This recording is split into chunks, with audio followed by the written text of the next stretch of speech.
Mr Deputy Speaker, it's my great pleasure to rise and speak on the Appropriation Bill 2018, which I am very pleased to say delivers for all Australians, including those in my electorate of Corangamite and the broader Geelong region. Of course, Mr Deputy Speaker, this bill and our budget very significantly provides tax relief to encourage and reward hardworking Australians. It backs business to invest and create jobs. It builds the infrastructure that we in Corangamite need and across Geelong and across the nation.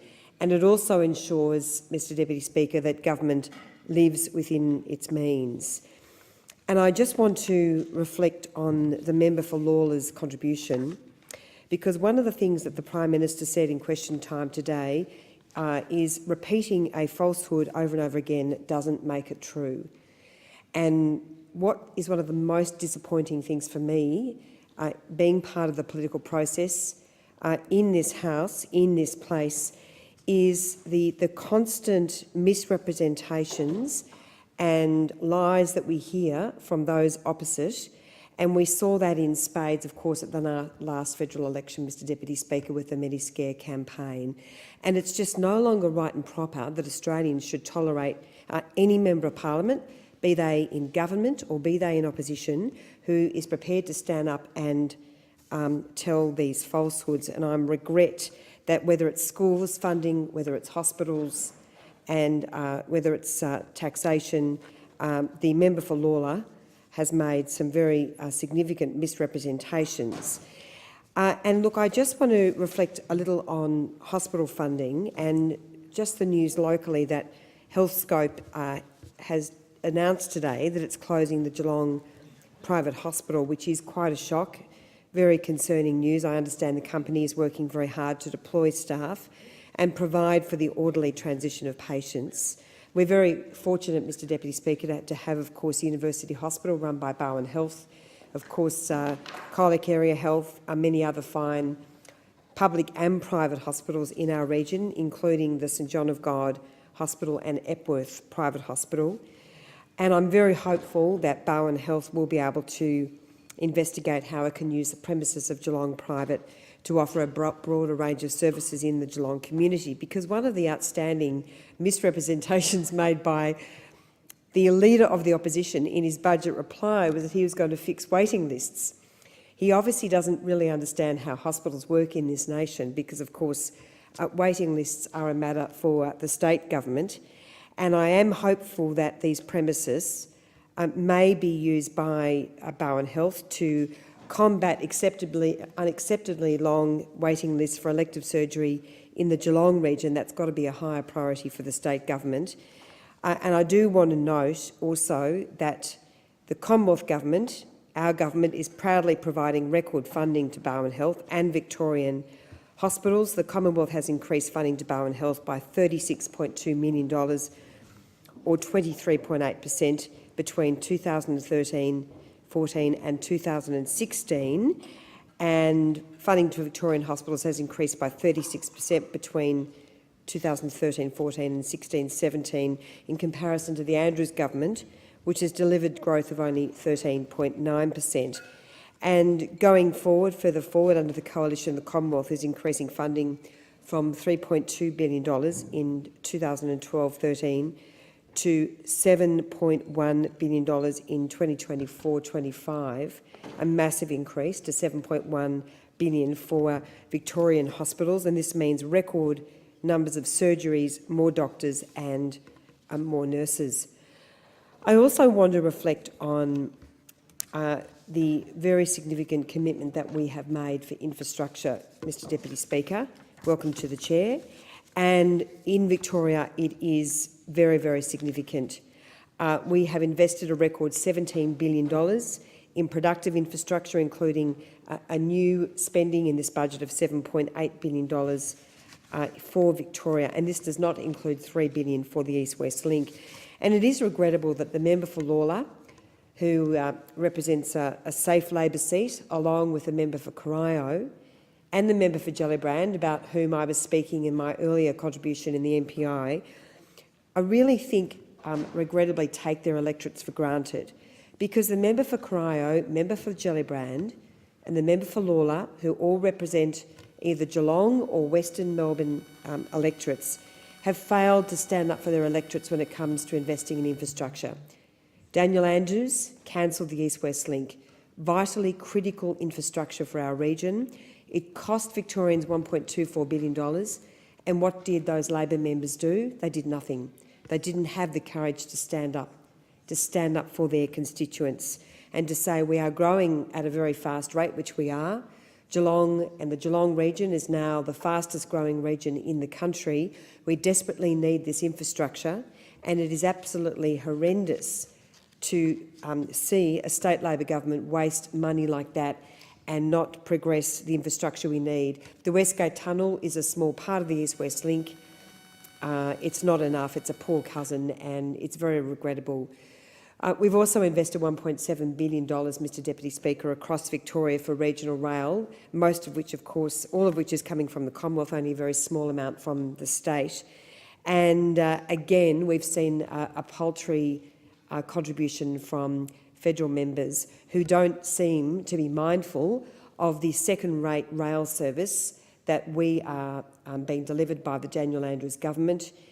We, for instance, have contributed $150 million to the Geelong Rail Duplication Project. State Labor have put only $10 million into that project. It's an incredibly important project for the city deal. Rail infrastructure, roads infrastructure in a fast-growing region such as ours is absolutely vital, and we have seen a pathetic contribution from Labor and, again, from those Labor members showing a lack of courage in their ability to stand up and say we need greater investment. And it's an absolute indictment on Jacinta Allen and on Daniel Andrews that of nearly $274 million being spent on the Geelong, Colac, Warrnambool line through to Melbourne to deliver faster and more reliable services, only $20 million is coming from the state. So I call on the state government to get its act together, to deliver its business plan and to start delivering the money that we need for rail infrastructure. The other outstanding failure in our region of Labor members is the failure to stand up for Avalon Airport. In 2008, unbelievably, the Labor government shut down Avalon Airport by refusing to allow it to build an international terminal. That happened on the member for Grainler's watch and the member for Corio's watch. And the member for Corio unbelievably justified that decision by saying it was not in Geelong and Australia's interests to have Victoria's second international airport. So that is an astounding failure by all Labor members, but particularly the member for Corio. And very proudly in this budget, as I mentioned, we've delivered another $50 million for the Geelong Rail Duplication Project and proudly another $20 million for the new terminal, the new international terminal at Avalon Airport. And we announced the funding on the Tuesday. The following Saturday, Mr Deputy Speaker, the Treasurer visited Avalon and we turned the very first sod. And that terminal is now being constructed. And that will be delivered before the end of the year when AirAsia starts its international flights. So we are very proud. We announced the funding on the Tuesday and on the Saturday construction began. So not only are we fixing Labor's mess, we are also getting on with the job of providing vital infrastructure for our region. And the member for Lalor, I note, has returned to the chamber, and a couple of other messes that she's failed to stand up for. The regional rail link has turned into an absolute disaster.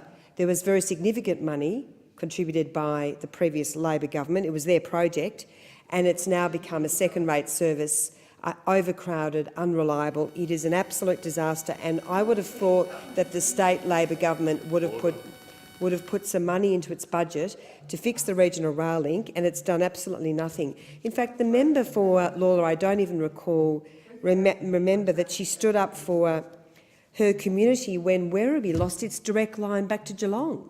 So there is now no direct line between Werribee and Geelong, and so we've seen a real failure by Labor to deliver the services that we need, Mr Deputy Speaker, on the regional rail link. So I say to State Labor, get on with the job, fix this rail service. We deserve much better. All this rubbish about a bullet train between Geelong and Melbourne, and they can't even fix the basic rail services. Mr Deputy Speaker, I'm very pleased that as part of our budget we have announced tax relief for low and middle income earners. And by 2024-25, around 94% of taxpayers are projected to face a marginal tax rate of 32.5% or less, compared with 63% if we leave the system unchanged. So this is a huge win for Corangamite residents. 64,558 taxpayers stand to benefit from the low and middle income tax relief in the upcoming 2018-19 financial year. So, for instance, a high school teacher on $75,000 will have an extra $530 in his or her pocket from the budget year onwards, with an extra $3,740 in their pocket over the first 7 years of the tax plan. And I think I have to say this is in stark contrast to the bigger and better tax plan that Labor announced in its budget reply. And it was a bit like hearing the Leader of the Opposition selling steak knives. Very hard to believe when you look at what the Labor Party intends to do in terms of how it's going to fund these tax cuts. It's going to slog and hit the most vulnerable people in our community. Some pensioners and self-funded retirees with the shocking retiree tax. It's a $10.7 billion hit on those pensioners and on those self-funded retirees, the biggest single hit, Mr Deputy Speaker, and Labor members opposite think this is something that they want to justify. It is absolutely shocking. The Labor Party have deserted these people in our community, and $10.7 billion, it has no regard for senior Australians. And when we speak about our home packages and the provision that we are making for older Australians, including the 14,000 home packages, we're very proud of how we're standing up for senior Australians, and we will fight for seniors every step of the way. And this retiree tax, Mr Deputy Speaker, is a shocking piece of policy. It is whacking the most vulnerable in our community. The Labor Party, including the member for Lalor, should be absolutely ashamed to be defending this shocking policy which leaves older Australians high and dry. So, Mr Deputy Speaker, I'm very proud of our real tax cuts, as distinct from the economic jumble that we have heard from the Leader of the Opposition in his budget reply. And I also note the member for Lalor's comments in relation to supporting business. Well, we've very proudly already delivered small and medium-sized business tax cuts, which will benefit, of course, many millions of businesses across Australia. And that's, of course, businesses with turnovers of up to $50 million if they're incorporated, and up to $5 million if they're not incorporated.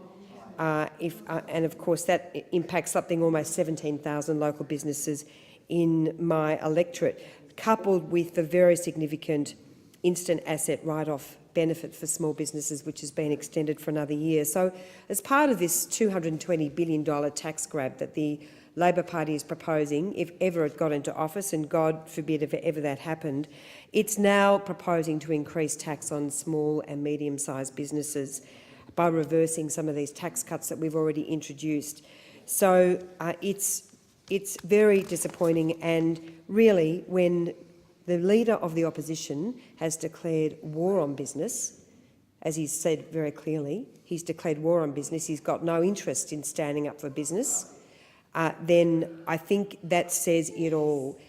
Whether you run a small or medium or large business in this country, or whether you work in a small, medium or large business in this country, the Labor Party is no friend of yours. And the Leader of the Opposition has made that very, very clear. The other very significant part of our budget, of course, Mr Deputy Speaker, is that we will be returning to balance a small surplus in 1920, and through sustainable budget management for the first time in a decade, the government is no longer borrowing to pay for everyday expenses. So we're incredibly proud of what we are doing. It's a responsible measured budget for all Australians to benefit all of Australians, including the people I represent, and I very much commend this bill to the House.